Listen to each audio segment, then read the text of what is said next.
চলে এসেছি একটি নতুন রান্নার ভিডিও নিয়ে। আজকে আমরা বানাবো হাঁসের মাংস। প্রথমে কড়াই দিয়ে নেব সাদা তেল। তেল গরম হয়ে গেছে, এবার দিয়ে দেবো শুকনো লঙ্কা, তেজপাতা, গোটা গরম মশলা, লবঙ্গ ও গোলমরিচ।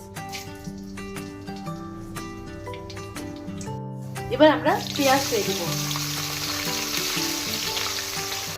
পেঁয়াজটা লাল করে ভাজা হয়ে গেলে আমরা মাংসগুলো দিয়ে দিব।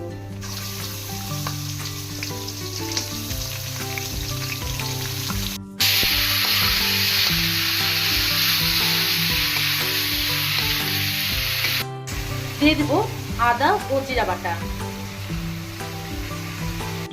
রসুন বাটা দিয়ে দিব। সবকিছু ভালো করে মিশিয়ে নিব। হলুদ গুঁড়ো দিয়ে দিব, দিয়ে দিব লঙ্কা গুঁড়ো। এবার অল্প পরিমাণে জল দিয়ে মশলাটা ভালো করে কষিয়ে নিব।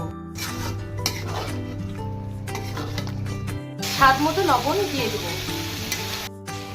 আস্ত রসুনগুলো দিয়ে দিব। আমাদের মশলা কষানো হয়ে গেছে, এবার আমরা গরম জল দিয়ে দিব। এবার আমরা 20 মিনিটের জন্য মিডিয়াম আঁচে ঢেকে দিব। ঢাকনা তুলে মাঝে দুইবার আমরা নেড়ে দিয়েছিলাম। টোটাল 30 মিনিট পর ঢাকনাটা তুলে নিয়ে দেখে নিয়েছি আমাদের মাংসটা সিদ্ধ হয়ে গেছে। এবার আমরা ঝোলটা শুকিয়ে নিব। আমাদের মাংসটা হয়ে এসেছে, এবার আমরা নামিয়ে নিব।